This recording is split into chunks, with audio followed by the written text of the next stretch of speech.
తెలంగాణలో అతిపెద్ద తాగునీటి రిజర్వాయర్ నల్గొండ జిల్లా అక్కంపేట బ్యాలెన్సింగ్ రిజర్వాయర్లో గత 2 రోజుల క్రితం వ్యాధి సోకిన కొన్ని వేల కోళ్లను గుర్తు తెలియని వ్యక్తులు ఆ తాగునీటి రిజర్వాయర్లో వేయడం జరిగింది. కావున ప్రజలు ఆరోగ్యరీత్యా అధికారులు వెంటనే స్పందించి తగిన చర్యలు తీసుకోవాలని తెలంగాణ ప్రజలు ఆగ్రహాన్ని వ్యక్తం చేస్తున్నారు.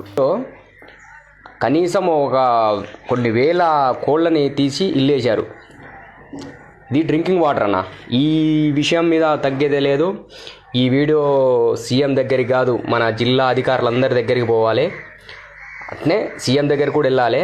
ఈ కోళ్ళు వేసిన వాళ్ళ మీద కఠిన చర్యలు తీసుకోవాలి అధికారులు ఎవరైనా సరే. ఈ వీడియోని మాత్రం ఎంత వీలైతే అంత. ఇక చూడండి, ఈ కోళ్ళు వేల కోళ్ళు ఆ చెర్లు వేశారు. ఇది డ్రింకింగ్ వాటరు. ఈ వీడియోని అందరికీ షేర్ చేయరి.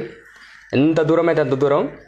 మరిన్ని అప్డేట్స్ కోసం మా ఛానల్ని సబ్స్క్రైబ్ చేయండి.